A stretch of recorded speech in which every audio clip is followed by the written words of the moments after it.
So we're quite excited to be here after a pause. I was in the Berlin conference last time and the Tel Aviv one. It's nice to be here again. This time we're kind of excited because we're announcing our carbon verification service that we just added to our full offering.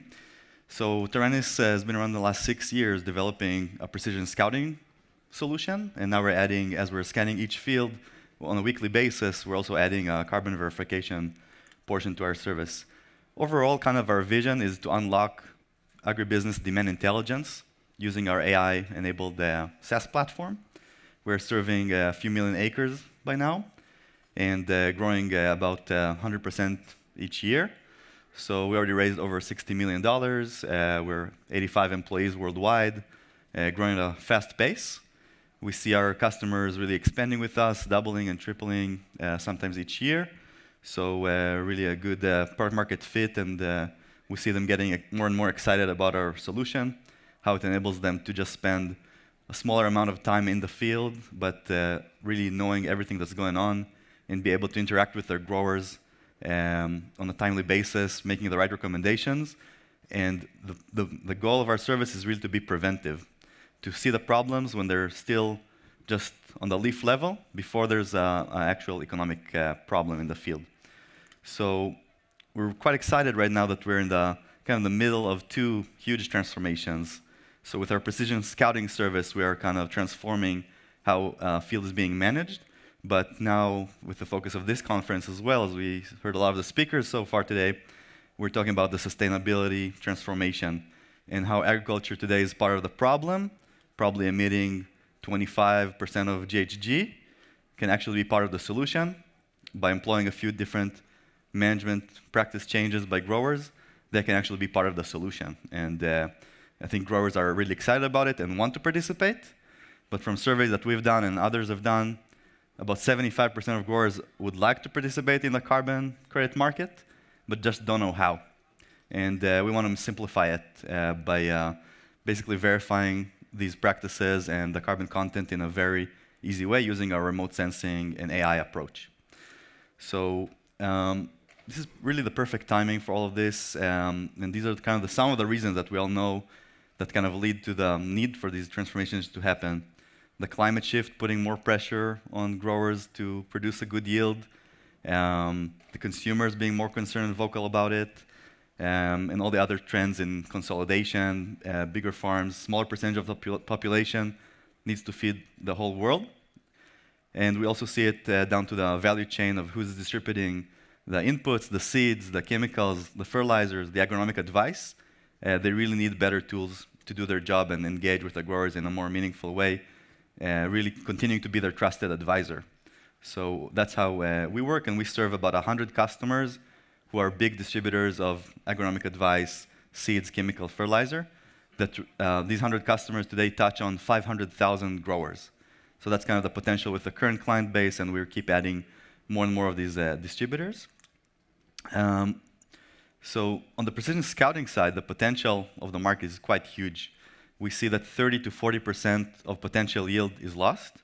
As you know, a lot of the fields could produce, let's say in corn in the US, the average is close to 200 bushels, but in some farms they even produce all the way up to 500 bushels.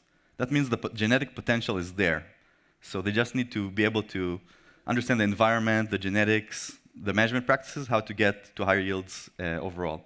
Today we see hundreds of billions being lost on insect pressure, disease pressure, fertilizer deficiencies, crop disease, and it's about optimization. If we know about the problems early enough, we can help resolve it with current solutions.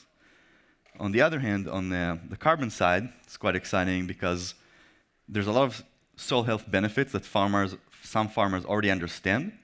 And if they employ cover crops, minimal or no-till, and the right crop rotations, using less fertilizers and so on, they can reach really good soil health. And that would be probably justified on itself. But some of them need extra incentive to really change their way because they're still not fully maybe convinced on that.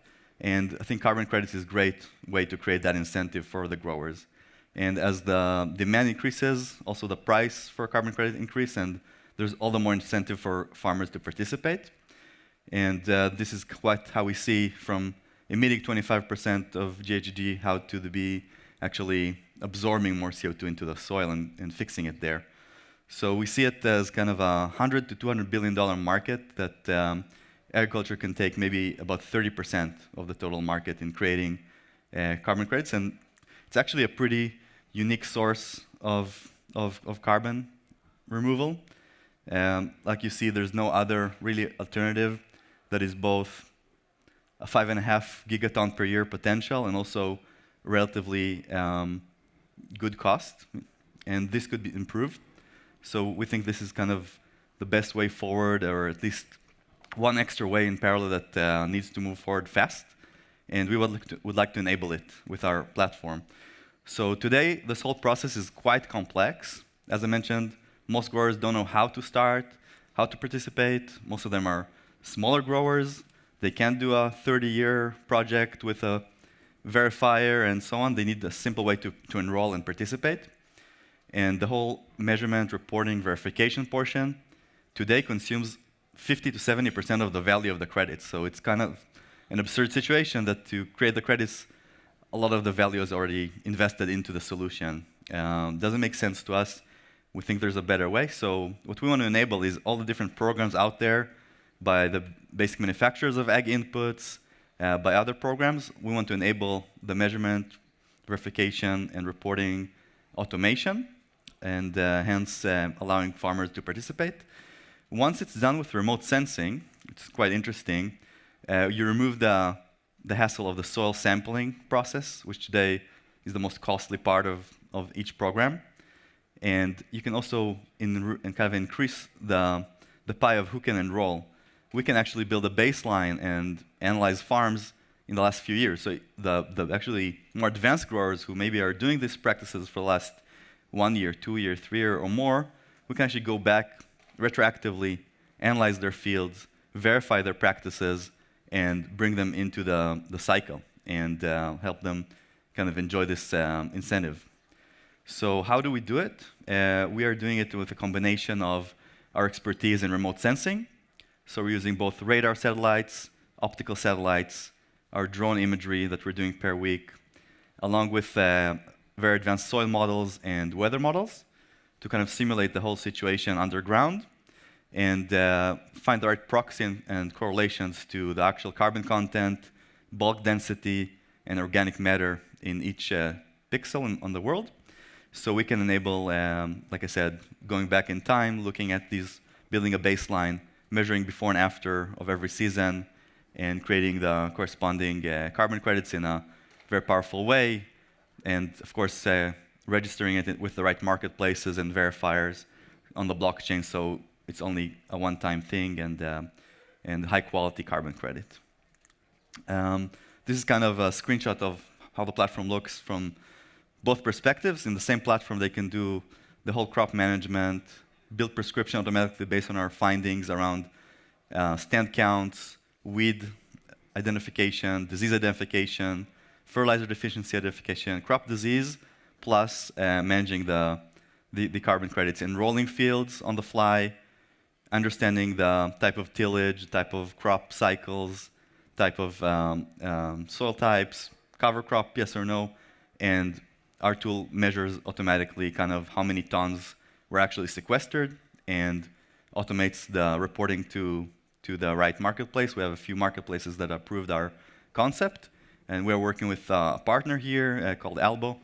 That is, we're co-developing this whole IP, both for forestry and for agriculture. And this is kind of our roadmap, how many millions of acres we have signed up in our core product, and over time, they're adding the carbon credits generation.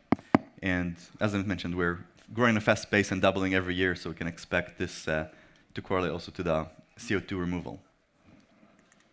I think this is about Taranis, kind of our support, and have Hitachi here in the room with us. It's great to have the support local. Thank you very much. Thank you so much, Ofir, for being with us today.